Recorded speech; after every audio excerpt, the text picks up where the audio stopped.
내게 주신 하나님의 은혜를 기억하라라고 하는 제목 가지고 함께하는 말씀을 나누겠습니다. 절기에 대한 메시지는 그 내용이 결론 이미 저 여러분들이 다 알고 있는 결론 드릴 수밖에 없다는 생각이 듭니다. 추수 감사주일도 역시 마찬가지로 한 해 하나님께서 우리에게 주신 그 은혜를 기억하자라고 하는 결론이 이미 나 있는 메시지이기도 하죠.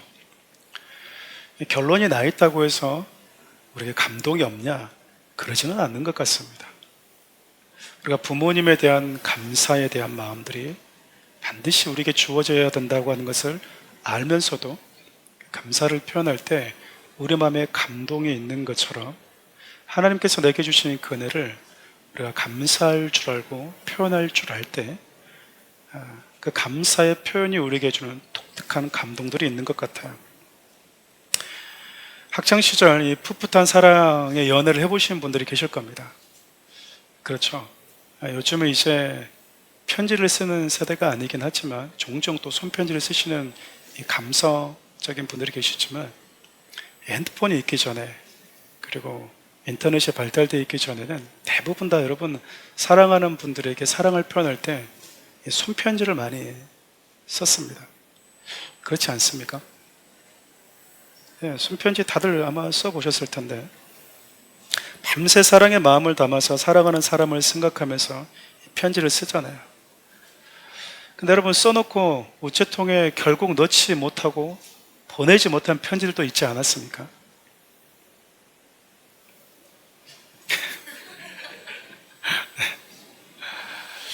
제가 영어를 자꾸 쓰니까 여러분들이 잘 못 알아듣시는 것 같은데 밤새 썼는데 전달되지 않은 편지. 감사도 그런 것 같습니다.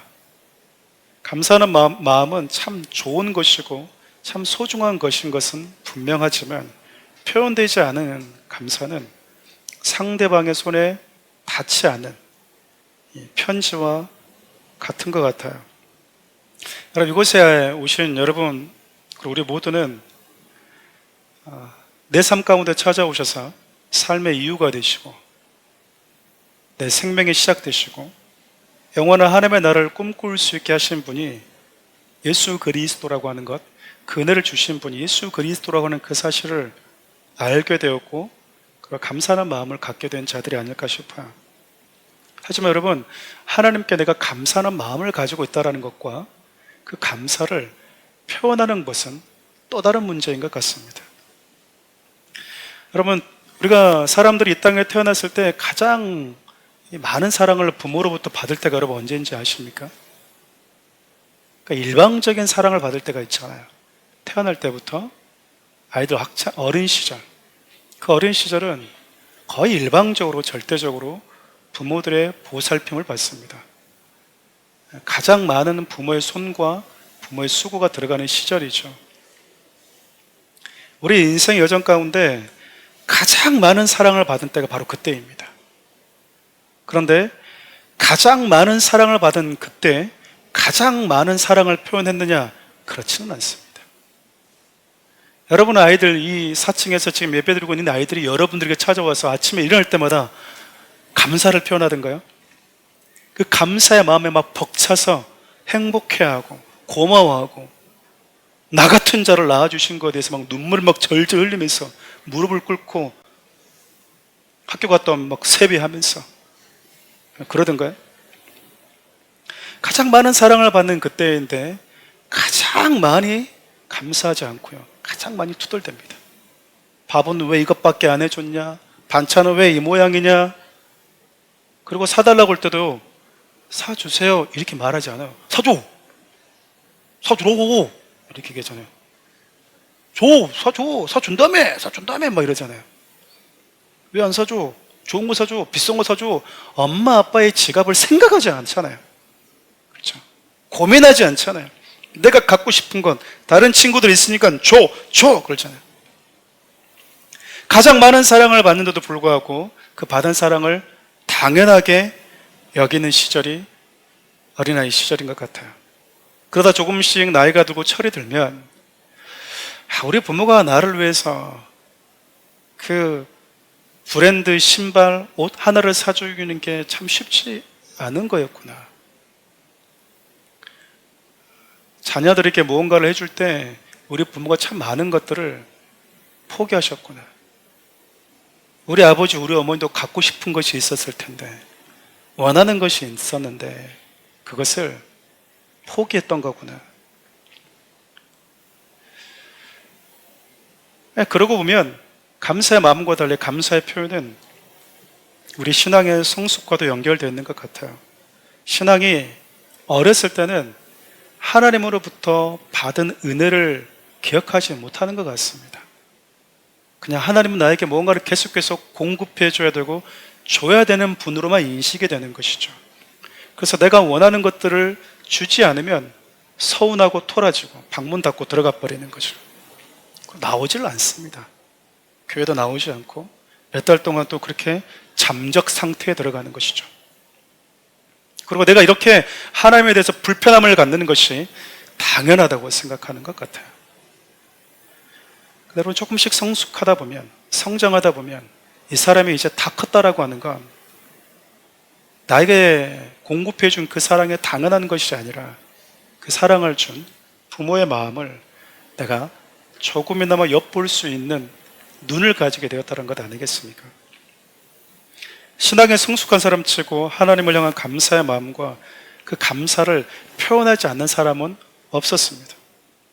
뿐만 아니라 여러분, 감사는 구원받은 사람들에게, 그 구원의를 경험한 사람들에게, 그 구원의 무게감을 경험한 사람들에게 나타나는 공통된 특징이기도 해요. 수많은 믿음의 사람들이 내게 주신 그 구원의 은혜가 무엇인지를 알게 되어졌을 때 감사하는 예배로, 영혼을 섬기는 것으로, 하나님께서 내게 주신 재능으로, 열정으로, 시간으로, 그리고 물질을 드림으로 하나님께 내가 받은 그 은혜를, 감사를 표현했던 것이거든요. 시대의 흐름 탓인지 교회 안에 하나님에 대한 감사의 마음과 그 마음을 표현하는 데 있어서 전과 다른 온도차가 분명히 존재하는 것 같습니다. 조금 오버해서 얘기하면요, 예전에 여러분 예배의 종류가 참 많았습니다. 기억하기 힘들 정도로 많았어요. 무슨 예배, 무슨 예배, 무슨 예배, 무슨 예배. 학창시절 때 중고등부가 딱 되면은 가장 먼저 드렸던 예배 중에 하나가 중고등부 헌신 예배였습니다. 중고등부 아이들이 여러분 헌신 예배를 드렸어요. 대학생이고 청년이 되면 청년부 헌신 예배를 드리고요, 집사가 되면 채집 헌신 예배를 또 드렸습니다. 예전과 달리 시간이 지나면서 교회 안에 많이 사라져가는 것들, 그 단어 중에 하나가 하나님을 향한 헌신이라고 하는 표현이 아닐까라는 생각을 해봤어요. 우리가 나를 구원하신 그 하나님께 무엇을 한들 우리가 그것을 하나님 앞에서 헌신이라고 표현할 수 있겠습니까? 라고 하는 이 표현을 목에 핏대를 세우면서 주장하는 분들이 계세요. 저는 맞다고 생각합니다. 그 말이 물론 맞죠. 우리가 하나님 앞에 무엇을 한들 오늘 시편의 기자처럼 내게 주신 그 하나님의 은혜를 다 갚을 수 있겠습니까? 하지만 여러분, 이러한 메시지는 정말 하나님의 은혜에 감사해서 헌신하면서 사는 자들에게 유익한 표현들이지, 헌신이 무엇인지도 모르고 헌신하면서 살아본 적도 없는 자들에게 여러분, 우리가 무엇을 한들 하나님께 헌신이라고 말할 수 있겠습니까? 라고 하는 메시지는 그냥 공허한 메아리밖에 안 되는 거예요. 이곳에는 많은 분들이, 우리 교회 모든 성도들이, 이곳에는 모든 성도들이 여러분 매일같이 2시간, 1시간씩 기도한다고 칩시다. 그럼 저는 여러분들에게 이런 메시지를 전할 수 있어요. 여러분, 1시간, 2시간 기도했다고 해서 자랑할 거 아닙니다. 시간에 기도보다 더 중요한 건 기도 내용입니다.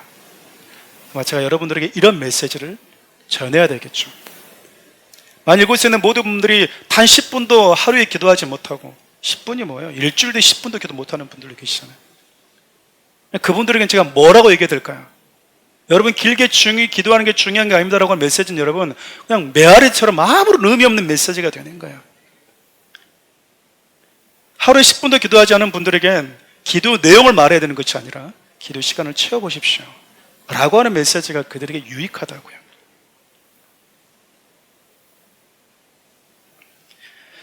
그렇지 않으면 여러분, 우리가 하는 많은 것들이 그냥 공허한 메아리처럼 되어버릴 수 있기 때문에 그래요.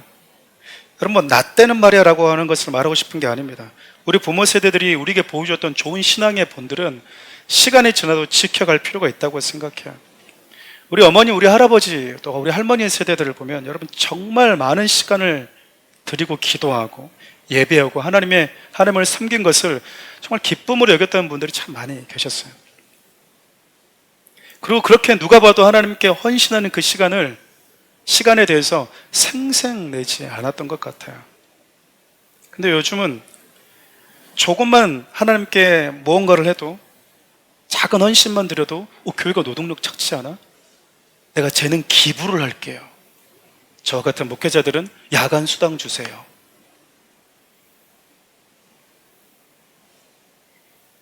이런 인식으로 점점 바뀌어져 가고 있는 거예요. 여러분, 우리가 드리는, 하나님 앞에 드리는 헌금도 마찬가지인 것 같습니다. 우리는 하나님께 무언가를 드릴 때 헌금이라고 하는 단어를 쓰거든요. 근데 여러분, 마귀가 교회 안에 들어와서 성도들의 이 생각을 어떻게 바꿔버리는 줄 아세요? 헌금이라고 하는 단어를요, 돈이라고 하는 단어로 바꿔놔버렸어요. 돈이라고 하는 프레임에다가 헌금이라고 하는 이 단어를 돈이라고 하는 이 단어의 프레임으로 여러분 바꿔놔버렸다니까요. 여러분, 돈이 헌금인가요? 헌금과 돈이 같은 메시지인가요? 예를 하나 들어보겠습니다. 부부가 아닌 다른 이성과의 부적절한 성적 행위에 대해서 우리는 음란한 행동이다. 분명히 남편이 있고 아내가 있는데 부적절한 성적인 관계를 행하면 우리는 그것을 음란한 행동이라고 말하죠. 근데 여러분, 결혼한 남편과 아내가 성적인 사랑을 나눌 때 우리가 그것을 보고 어제 음란한 행동을 했네? 그런 분들이 계세요? 그러니까 이런 분들 돌봐줘야 되는 거죠. 겉으로 보면 똑같이 한 남자와 한 여자가 사랑을 나눈 거거든요. 그런데 부부간의 사랑을 음란한 행동이라고 말하지 않아요. 우리는 사랑이라고 표현합니다. 그거나 똑같으니까 음란이지, 음란한 행동이지 라고 말한 분들과 여러분 대화를 할 수가 없는 거예요. 그렇지 않나요? 근데 여러분, 하나님께 드리는 물질도 마찬가지거든요. 성경은 하나님께 드리는 예물을 헌금이라고 표현했지 돈이라고 말한 적이 없어요. 돈 가져와라라고 이렇게 표현한 적이 없거든요. 근데 사단은 헌금에 대해서 이야기하면 또 돈 얘기 안 해? 맨날 교회는 돈 얘기만 하는가? 라고 하는 식으로 자연스럽게 생각할 수 있도록 그냥 우리의 틀을 바꿔놔버린 것 같아요. 물줄기가 이렇게 흘러야 되는데 물줄기를 흘러들 곳을 막고 다른 곳으로 흐르도록 거짓된 프레임을, 왜곡된 프레임을 만들어 놔버린 거죠. 독특한 건 여러분, 우리 안에 돈을 좋아하는 마음, 탐심과 이것이 섞여서 참 묘한 시너지 효과를 내버렸어요. 그래서 여러분, 헌금에 대한, 헌신에 대한 이런 얘기만 나오면 일단 성도들의 마음을 닫고 봅니다. 가끔 저희 교회 와서 예배드리고 가는 청년들, 장년들 전혀 모르잖아요. 한번 와서 예배드리고 가는 분들이 계시니까요. 근데 그런 얘기를 종종 들었어요. 여러분, 제가 헌금에 대한 얘기 많이 설교를 안 하잖아요. 우리는 강해 설교를 하니까. 근데 가끔 마침 헌금에 대한 메시지를 탁 들을 때가 있어요. 그 부분이 언급될 때. 근데 그때 와가지고 설교를 듣고 이 교회도 돈 얘기 안 해? 그리고 떠나시는 분들이 계셨다고 하더라고요.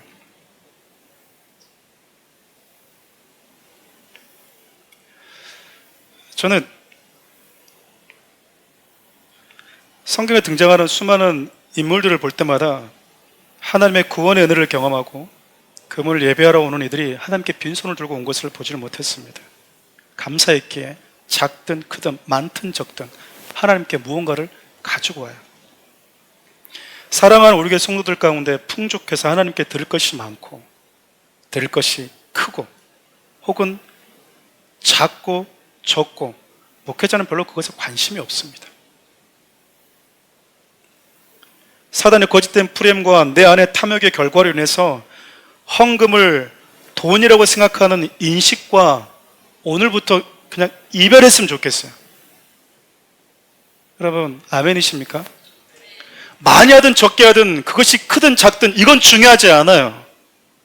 다만 내 안에서 하나님을 향한 헌신을 재능 기부라고 생각하고 하나님께 무언가를 드리는 거를 오늘 돈 많이 내고 왔네 라고 생각하는 것은 버리자 그 말이에요. 버려야 돼요, 여러분.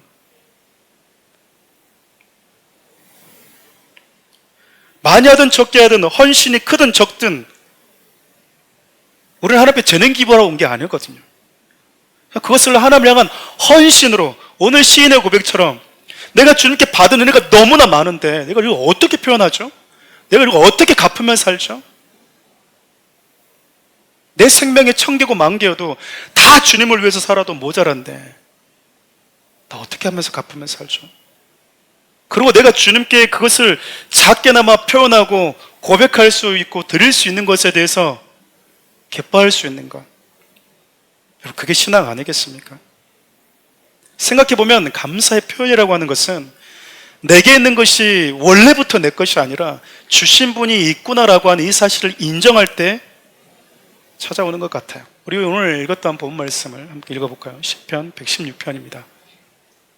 내게 주신 모든 은혜를 내가 여호와께 무엇으로 보답할까? 여호와께 보답할까라고 말하기 전에 내게 뭔가를 주셨대요. 그러니까 이 시인은 내게 있는 것들을 하나님께서 주셨구나라고 하는 이 사실을 인정했다라는 거잖아요.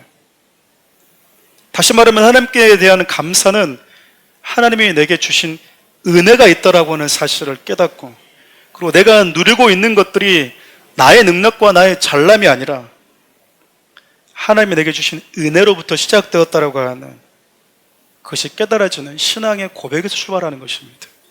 우리 신명기 8장 17절에서 18절 말씀 좀 읽어볼까요? 그러나 내가 마음에 이르기를 내 능력과 내 손의 힘으로 내가 이 재물을 얻었다 말할 것이라. 내 하나님 여호와를 기억하라. 그가 내게 재물 얻을 능력을 주셨습니다.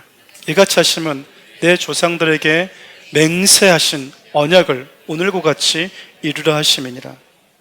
하나님은 우리의 손을 통해서 얻은 모든 재물이 내 능력으로 얻은 거라고 많은 이들이 착각할 텐데, 내 힘과 내 능력으로 이것을 내가 얻었다라고 말할 건데, 기억하라는 거야. 그렇게 말할 때 그 능력 내가 주었다. 네가 가지고 있는 그 재능, 번뜩이는 아이디어 내가 주었다. 내가 주었다. 여러분, 이 사실을 인정하는 게 신앙이라니까요. 저는 목사님 타고났습니다. 저는 타고났어요. 이 번뜩번뜩이지 않습니까? 아이디어가, 이 능력이, 이 재능이 모든 사람이 갖고 싶은 만큼 타고났지 않습니까? 네, 그 타고난 걸 누가 줬냐 그 말이에요. 여러분, 이 사실을 인정하는 게 신앙이고요. 예수 그리스도를 만나지 못한 사람은 자기의 잘남과 자기의 능력으로 이것을 얻은 줄 알지만 예수를 만나게 되면요, 이거 우리 주님이 주셨던 거구나라고 하는 사실이 비로소 깨달아진다라는 거예요. 그래서 신앙이라고 표현하는 겁니다. 가끔 나의 잘남으로 인해서 내가 성공했고 부자가 된 줄 착각하면서 살다가 하나님께서 종종 후 하고 불어버리실 때가 있어요. 그러고 나서 모든 걸 다 잃어버리고 나면 그때서야 내가 잘나서 능력이 있어서 가진 줄 알았는데 하나님이 주셨던 거구나, 하나님 한번 후 불어버리면 사라지는 것이구나라고 그제서 깨닫는 분들도 계시더라고요. 그리고 여러분은 자주 들었던, 그리고 저도 자주 들었던, 별로 듣고 싶지 않은 말, 그때 성공했을 때 헌금이나 많이 할걸, 이런 말은 하곤 한다고 말이에요. 사랑하는 우리 모든 성도분들이 하나님께서 저와 여러분들에게 어떤 은혜를 주셨는지 생각하고 늘 여러분 깊이 묵상할 수 있었으면 좋겠습니다. 좀 잠시 멈춰서 분주함을 멈추고 내가 일이 승승장구하고 누군가가 나에 대한 매력을 느끼고 내가 가지고 있는 어떤 재능이 있을 때 그것이 빛을 발할 때마다 잠시 멈춰서 순간순간 멈춰서 주님이 주신 겁니다. 하나님이 주신 재능으로, 능력으로 여기까지 왔습니다. 하나님의 재능을 주셔서 하나님이 사랑스럽게 만들어 주셔서 제가 사랑을 받고 있습니다. 그렇게 그렇게 말할 수 있는 그런 믿음의 고백을 할 수 있는 성도들이 되었으면 좋겠어요. 오늘 본문을 보면 여러분, 하나님께서 당신에게 주신 그 은혜를 기억하고 감사로 예배하는 자들을, 그들에게 또 다른 복을 주시고 또 그런 자들을 우리 주님이 찾고 있다라고 하는 이 사실을 우리에게 잘 보여주는데, 우리가 함께 읽었던 누가복음 17장의 내용이 이 부분을 잘 보여주고 있다고 믿어요. 여러분 잘 아시는 것처럼 방금 우리가 읽었던 누가복음 17장에 등장하는 이 말씀을 보면 예수님을 만나서 고침을 받았던 10명의 한센병자에 대한 기록입니다. 구약에서 여러분, 한센병에 걸린 사람들은 부정한 자의 대명사였습니다. 그 사람들은 무리에 끼어들 수가 없었어요. 사람들이 지나가면 입을 가리고 부정하다 부정하다고 크게 소리를 쳐주었어야 됩니다. 이 이야기는 나는 부정한 사람이니까 저에게 가까이 오지 마세요 라고 경고하는 것과 똑같거든요. 여러분, 한센병에 걸린 사람들 여러분 혹시 보신 적 있으신가요? 저 어렸을 때 참 많이 봤거든요. 제가 살았던 또 마을이 시내를 가려면 항상 봐야 되는 분들이었기 때문에. 여러분, 성경에서 말하는 한센병은 자기 개인의 고통도 있고 사람들이 나를 바라보는 따가운 시선도 있겠지만, 성경에서 말하는 한센병이 가지고 있는 가장 큰 고통 중에 하나는 외로움이거든요. 무리 안에 들어갈 수가 없어요. 믿음의 공동체 안에 들어올 수 없이 진영 바깥에서 열어야 됐습니다. 제사장이 부정하지 않고 너는 이제 정해졌구나라고 말하기 전까지 여러분, 공동체 안에 무리 안에 섞일 수가 없어요. 아까 우리 찬양할 때 장미꽃 감사, 장미 가시 감사 이렇게 표현하잖아요. 그럼 고통이 없는 게 좋은 겁니까? 가끔 여러분, 고통이 없다 보니까 사람들이 그냥 그것을 막연하게 좋다고 생각하는 분들이 계시는데요, 그렇지 않습니다. 여러분, 신발 신을 때 여러분, 작다라고 하는 불편함을 느끼니까 신발을 사이즈에 맞는 걸 신고 다니는 거지, 불편을 못 느끼면 여러분, 이 족이 작아지는 거예요. 발이 끼고 베끼고 살이 뜯어져도요 모르는 겁니다. 근데 그 고통이요, 내게 맞는 것이 무엇인지를 찾아가게 만들어줘요. 그 통증의 나로 하여금 통증이 나지 않는 곳이 어딘지를 보게 해준다, 그 말입니다. 그 고통이 나쁜 것이 아니라 이 고통에서 나를 자유롭게 해줄 수 있는 곳이 어디인지, 안식을 주는 분이 누구인지를 보게 해주는 독특한 역할을 감당한다니까요. 여러분, 이 땅을 살아가면서 고통을 느끼셔야 돼요. 돈을 많이 가져도 외로움을 느끼셔야 됩니다. 그 외로움의 나로 하여금 왜 나는 성공했는데 이러지? 나는 별로 부족한 게 없는데도 불구하고 왜 이렇게 외롭지? 고립되지? 슬프지? 나에게 진짜 안식을 주는 그분을 보게 만드는 거거든요. 어쨌든 여러분, 한센병자에게 가장 큰 고통 중에 하나는 공동체에서 열어되어서 살아갈 수밖에 없는, 아침에 일어나고 나면 어디 하나가 잘려져 나갔는데 전 통증을 느끼지 못해서 내 몸의 일부분이 뭉그러지고 떨어져 나가는 것조차도 느끼지 못하는 것, 그 철저한 외로움, 그게 이들이 가지고 있는 고통 아니었겠습니까? 여러분, 사지가 멀쩡한 사람 가운데 자신의 손발을 보면서 행복해하는 분들을 얼마나 보셨습니까? 여러분, 오늘 아침에 일어났을 때 여러분 이렇게 건강하게 걸을 수 있는 두 다리를 보면서, 야, 멋있다, 다리가 짧든 길든 너는 내 다리야. 여러분, 두 손을 보면서 너무 고맙다, 이런 분들 계신가요? 근데 여러분, 사고로 내 몸의 신체 하나를 잃어버리게 되면요, 모든 사람들이 태어날 때 기본적으로 가지고 있는 그 평범해 보이는 그것을 부러워하고요, 비로소 감사하게 돼요. 여러분, 몸이 좋지 않아서 침상에 누워 있어야 되는 분들을 여러분들이 만나셨을 거예요. 요양원에 가면은 또 그런 어르신들이 많이 계시잖아요. 그분들이 여러분 하루 종일 한 달, 두 달, 거의 1년 넘게 이렇게 누워 계시는 분들이 침대가 참 좋아, 이거는 과학 침대야, 너무 좋은 침대야, 매트리스가 너무 좋아, 행복해, 그래서 나는, 그런 분들 만나보신 적 있으신가요? 아니요. 매트리스 여러분 1,000만 원짜리든지 2,000만 원짜리 상관없어요. 나는 여기서 일어나서 걷고 싶어요. 걷고 싶다고요. 걷는 자들이 얼마나 주위에 많습니까? 걷지 못한 채 침상에 누워있으면 그 건강에 걷는 그것이 그 평범해 보이는, 어느 시절 나도 아무렇지 않게끔 평범하게 걸었던 그 시절이 얼마나 소중하고 고마웠는지 비로소 보인다니까요. 비로소 보이게 돼요.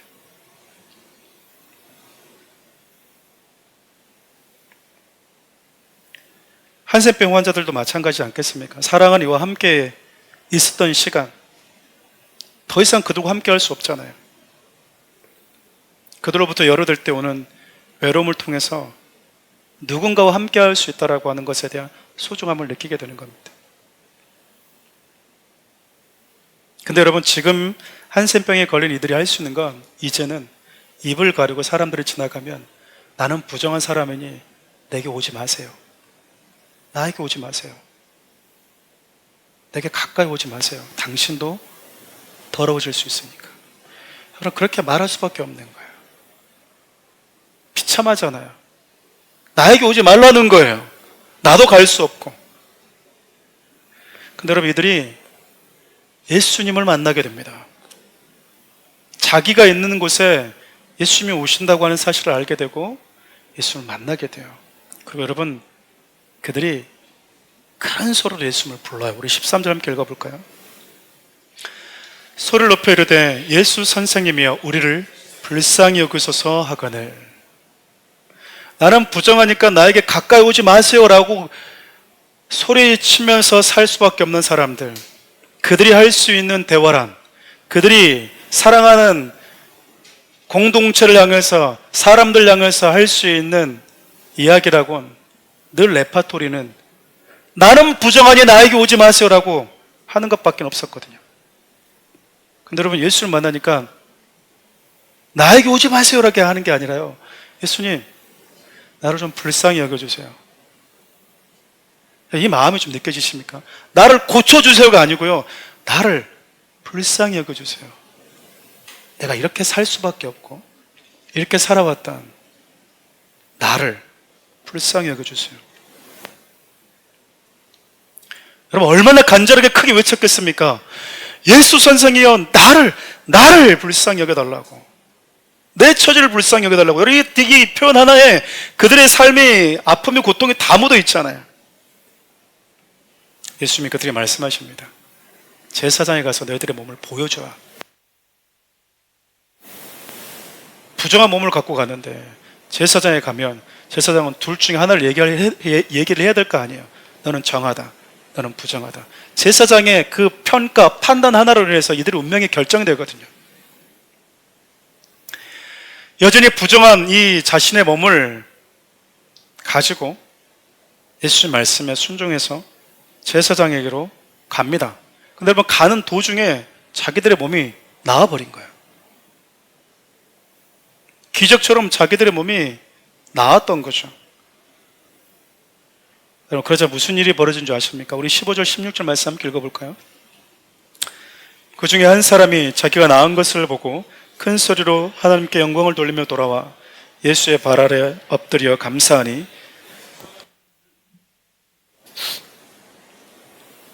그중 한 사람이 분명히 10명이 한꺼번에 소리쳐서 자기를 불쌍히 여겨달라고 했는데, 그리고 제사장에게도 10명이 같이 갔는데, 그리고 10명 모두가 다 나았는데,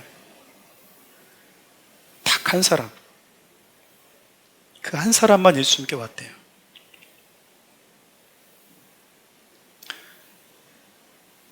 가면서 예수님께 감사하지 않았을까? 10명 다 고마운 마음은 다 갖지 않았을까? 상식적으로 보면 그렇잖아요. 상식적으로 보면 내가 이렇게 깨끗하게 된 게 예수님의 그 말씀 때문이라고 하는 것은 다 부정할 수 없잖아요. 고마운 마음은 다 갖지 않았을까라는 생각은 들어요. 그런데 예수님께 돌아와서 그 감사를 표현하는 사람은 사마리아인 한 명뿐이었대요. 여기서 제가 여러분께 조금 주목하고 싶은 단어 하나가 있어요. 이렇게 원어를 보면 큰 소리로라고 하는 단어예요. 헬라어로 여러분 큰 소리로 외쳤다 할 때 큰 소리는 폰네스라고 하는 단어를 쓰는데 13절에서 이들이 예수님을 향해서 큰 소리로 나를 불쌍히 여겨주세요라고 외칠 때, 나를 불쌍히 여겨주세요라고 외칠 때 그 큰 소리도 폰네스고요. 이 한 사람이 예수님께 돌아와서 큰 소리로 하나님께 영광 돌렸다고 할 때도 똑같이 같은 단어를 썼어요. 이게 무슨 말인지 아시겠습니까? 내가 아픔과 고통의 문제가 있을 때 예수님을 향해서 큰 소리로 부르짖고 고쳐달라고, 회복시켜달라고 외쳤다라는 거잖아요. 그런데 여러분, 하나님께서 그 외침을 듣고 나를 불쌍히 여기셔서 내 문제에 개입하시고 고쳐주시고 회복을 주셨을 때, 그것에 감사해서 소리 높여 하나님을 찬양했던 사람 한 명밖에 없었다라는 거예요.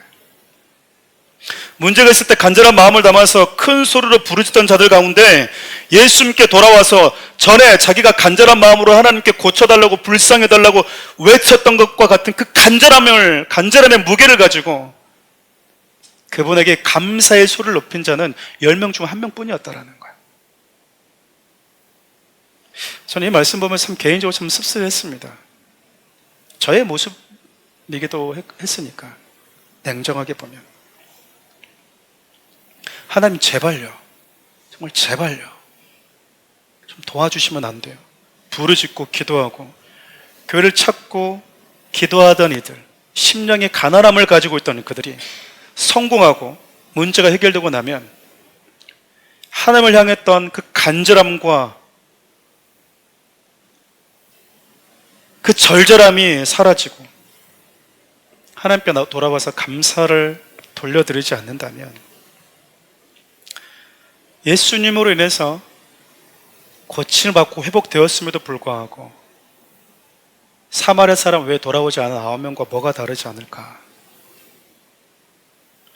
10분의 1의 감사, 10%의 감사, 초라한 감사의 성적표가 어쩌면 지금을 살아가는 우리들의 감사에 대한 성적표가 아닐까? 여러분, 오늘 아침에 예배하러 오시면서 감사하셨습니까? 추석 감사주라고 하는 것을 한 달 전부터 얘기를 했습니다. 여러분, 은혜 한 해 동안 많은 일들이 있었을 터인데 그 일들 속에서 나를 지키시고 나를 인도하시는 그 은혜가 더 크게 보이고 그 무게에 압도되어서 내가 겪고 있는 힘듦에 압도되는 것이 아니라 은혜에 압도되어서 여전히 감사할 점이 많아. 오늘 감사하면서 오셨습니까? 우리 인생 가운데 하나님 앞에 문제가 있을 때 하나님을 찾을 때가 많았습니까? 감사할 때 그분에게 돌아와서 감사할 때가 많으셨습니까? 문제가 있을 때 하나님께 기도드리는 그 기도의 강도와 감사할 때 그 기도의 강도가 여러분 같으셨습니까?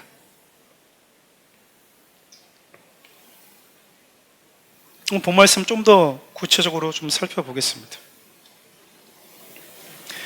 여러분, 예수 말씀에 따라서 제사장에게 10명의 한센병자들이 갔잖아요. 자신의 몸이 깨끗해졌어요. 이 한 명이 돌아올 때 큰 소리로 하나님께 영광을 돌렸대요. 무슨 말인지 아시겠습니까, 여러분? 감사는 하나님께 영광을 돌리는 예배라고요. 감사 그 자체가 예배라니까요.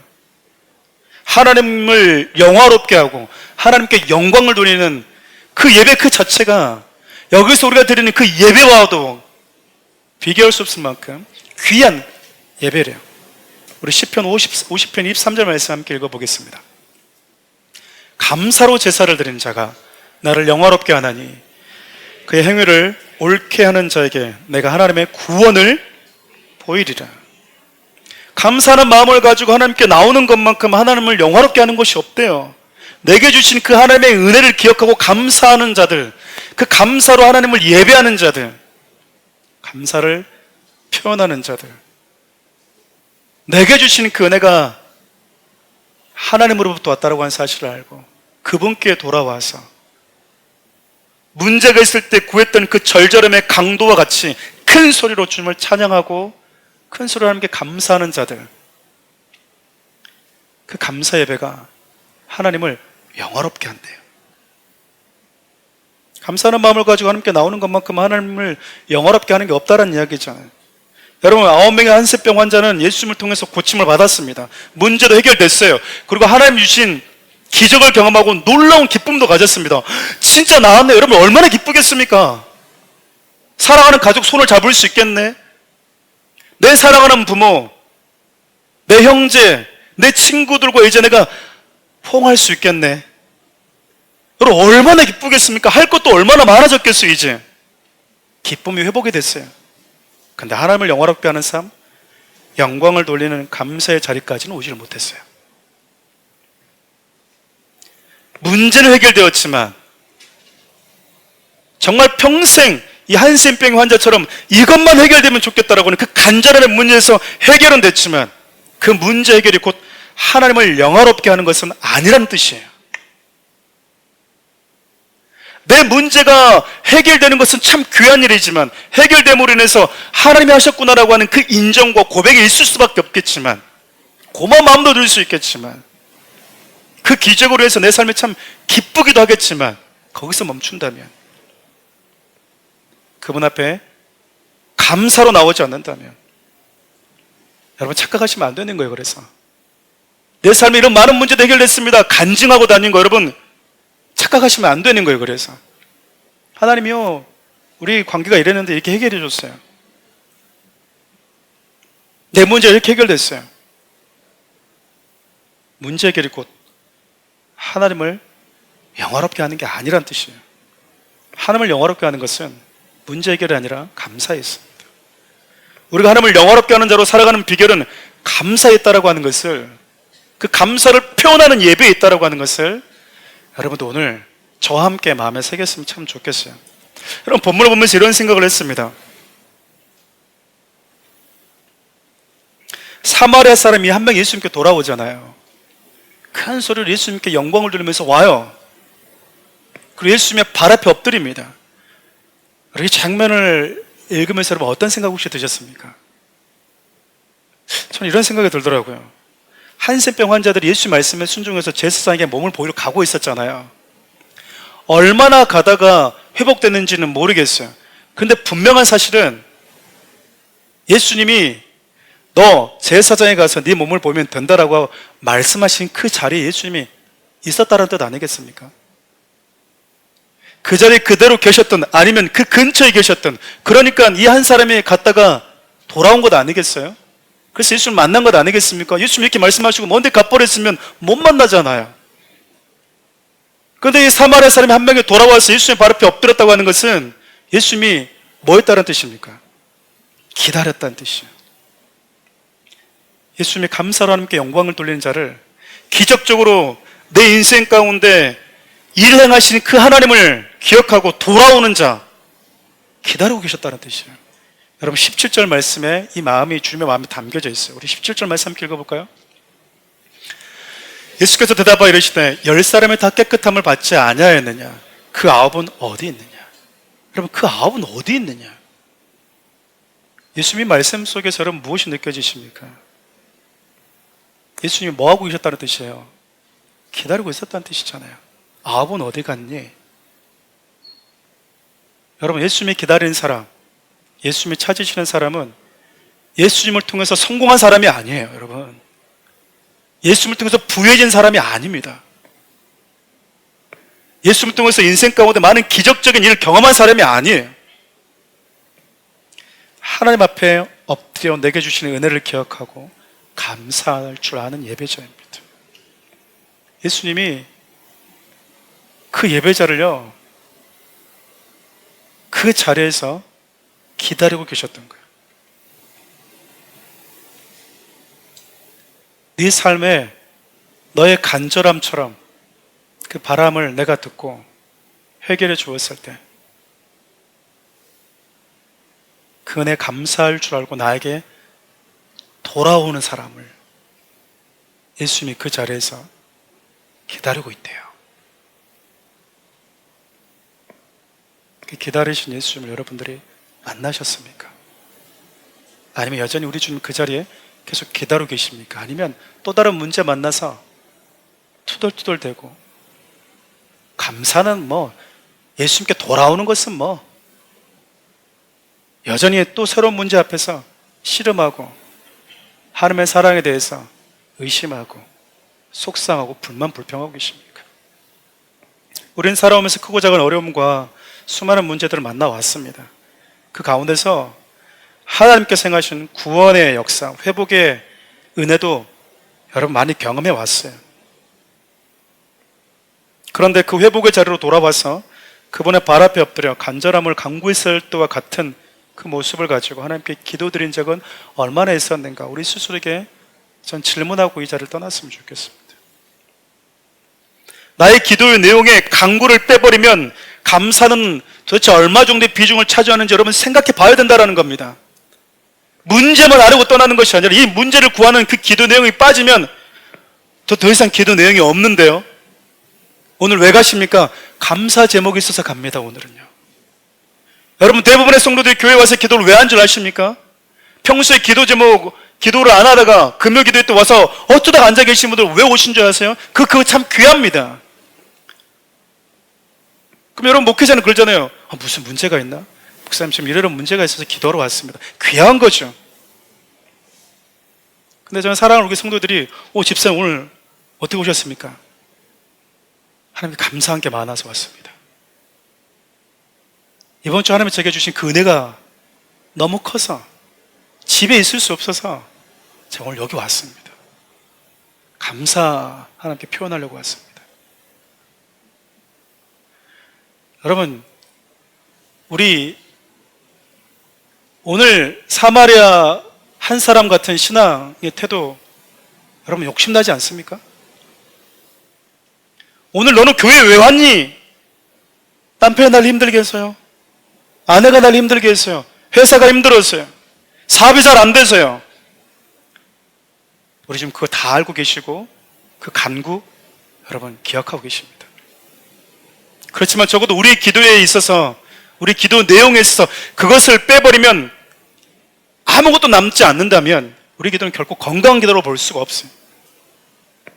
간구 빼고도 여전히 감사할 내용이 너무나 많은 사람들,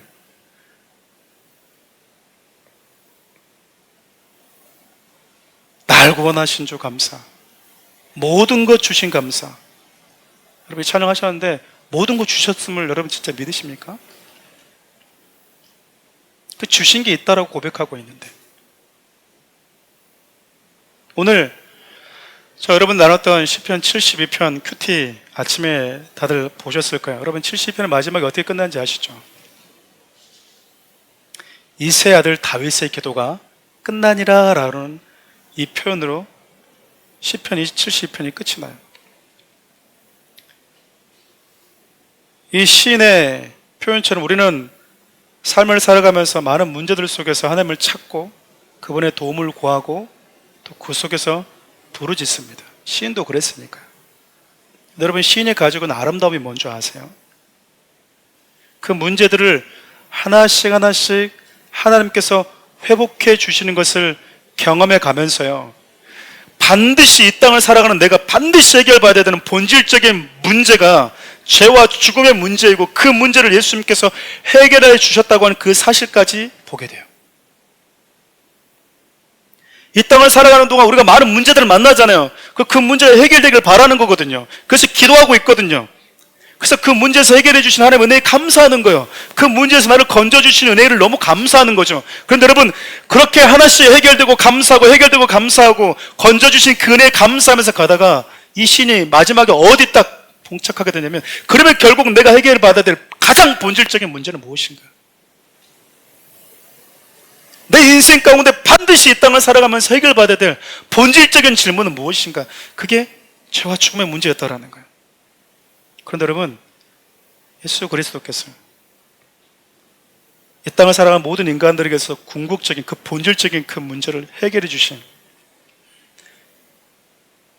그 사실을 깨닫고 이 시인이요, 간구로 시작했다가 감사로, 찬양으로 이 기도문을 끝내요. 사랑하는 우리 성도 여러분, 여러분의 기도가 어떻게 끝이 나고 계십니까? 앞서 얘기했던 것처럼 전 사랑하는 우리 성도님들이 하나님 앞에 감사할 내용들이 많아서 교회를 찾았으면 좋겠습니다. 집사님 뭐가 좋아지셨나요? 아니요 목사님, 달라진 건 없는데요, 그 속에서 날 구원하시는 하나님의 은혜가 너무 내 마음을 적셔서 왔습니다. 여러분, 이게 신앙 아닌가요? 왜 하나님 늘 이러고만 있는 게, 여러분 언제까지 여러분 슬퍼할 거냐 그 말이.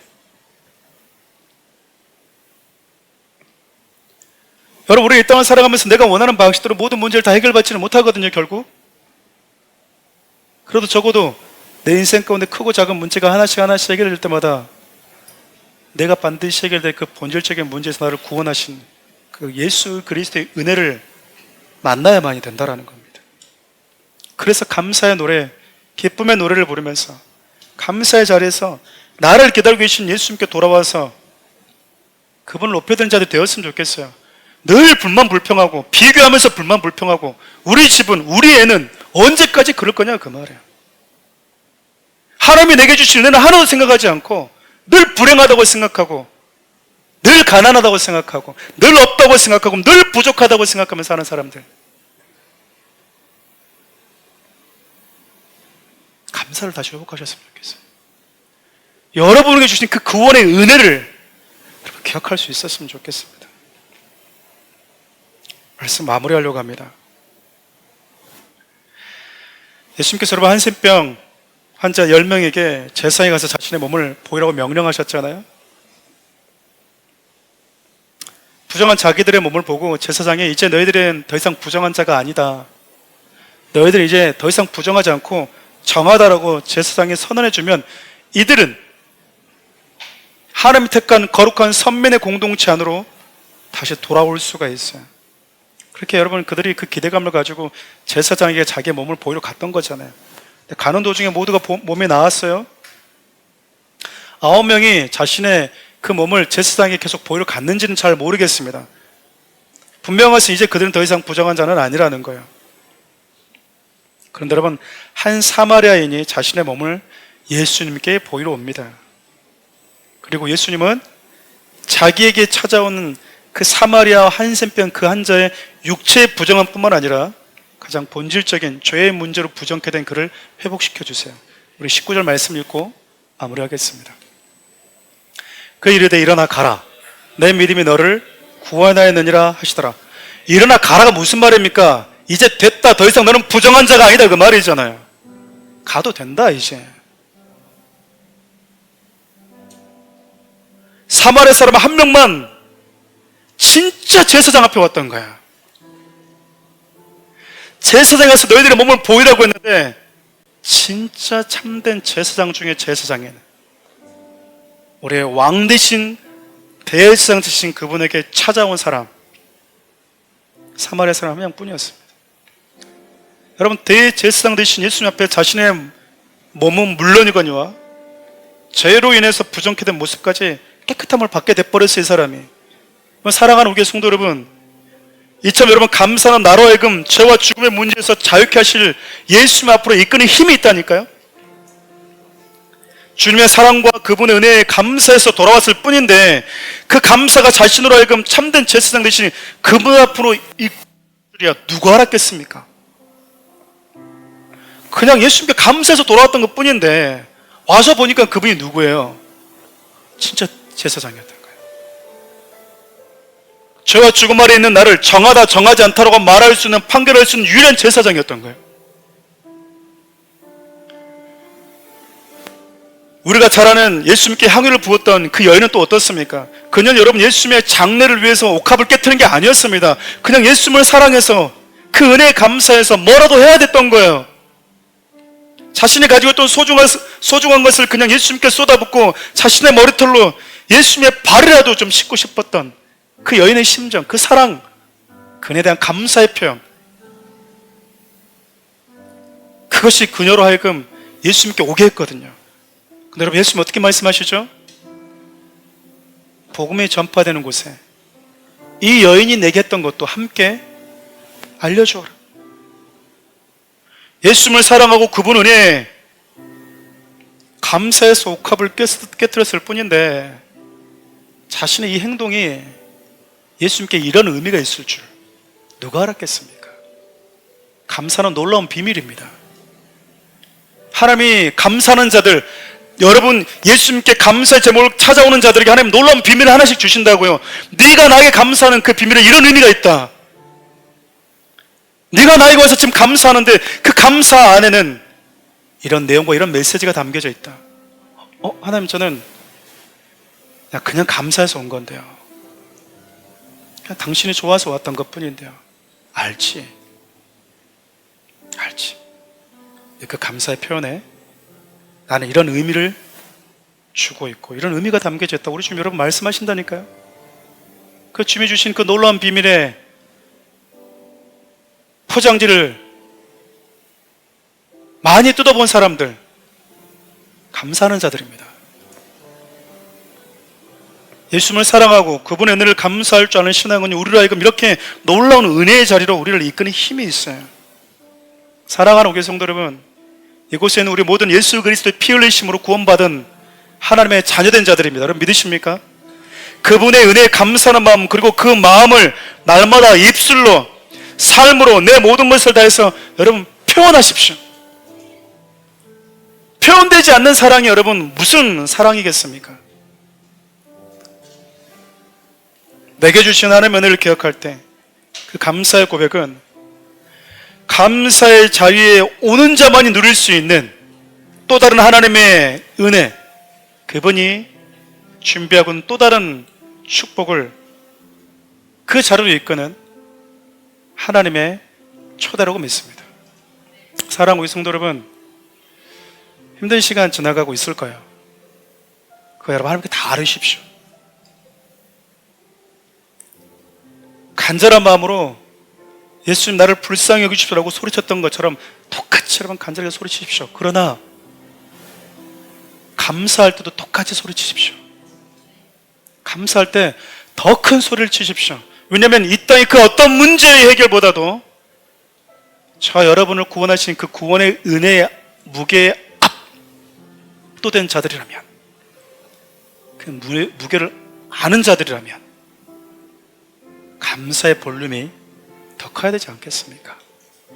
그렇게 우리 주님의 그 은혜를 기억하는 자들, 부유해도 가난해도 이 땅에서 영향력이 있어도 상대적 영향력이 없어도 저와 여러분들의 약속된 하나님 아버지 집은 동일한 곳입니다. 감사하지 못할 사람 아무도 없다는 뜻입니다. 오늘 시인의 고백처럼 그런 마음속에 그런 하나님 앞에 기도를 드렸으면 좋겠어요. 내게 주신 그 은혜를 내가 어떻게 보답할까? 내가 어떻게 보답할까요? 그 마음 담아서 이 찬양을 좀 주님께 올려드리고 기도의 자로 나갔으면 좋겠습니다.